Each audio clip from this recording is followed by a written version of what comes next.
5.6 million pesos na halaga ng palay at mais sa Kawayan sa Isabela nasira dahil sa bagyong Nando at Mirasol.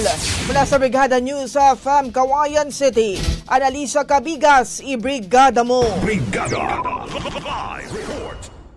Umaabot sa 323 na hektarya ng palayan sa lungsod ng Kawayan ang sinira ng bagyong Nando at Mirasol. Sa panayam ng Brigada News FM Kawayan kay Engineer Ricardo Alonso, City Agriculture Officer ng Kawayan City, apektado ang 250 na magsaka at may kabuang halaga na nasira na 5.65 million pesos at may yield loss na 26.72%.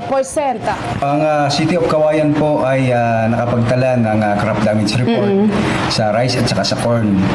Sa rice po ay meron tayong naitala na damage na 323 hectares at maturity stage. At merong bilang na 215 farmers na affected.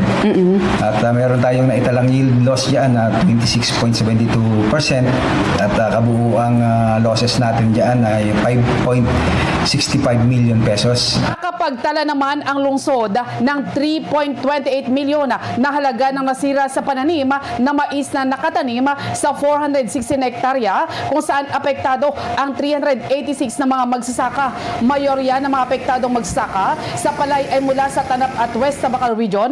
Meron ding kaunting bilang na naitala sa East at Forest Region, habang sa mais naman ay mula sa West at East Tabacal Region.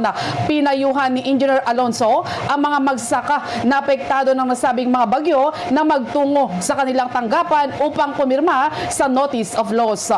Sa ating pong mga farmers na apektado po ng mga nitong nakaraang bagyong Mirasol at saka Nando, at kung kayo po ay isa sa mga nasiraan ng mga pananim, kayo po ay magtungo sa aming opisina at mag-fill up po kayo ng Notice of Loss sa mga farmers po natin na naka-ensure yung kanila pong mga pananim sa PCIC, at picturein po natin yung ating pong mga crops, mga palay man yan, mais man yan, yung naka-geotag po, para po i-attach po natin sa ating pong Notice of Loss. Magtungo po kayo dito para po sa ikabibilis po ng ating pong claims.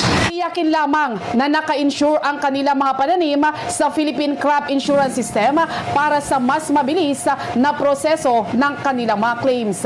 In the heart of changing lives, ako sa Brigada Analisa Cabigas ng 92.9 Brigada News FM Kawayan, The Music and News Authority.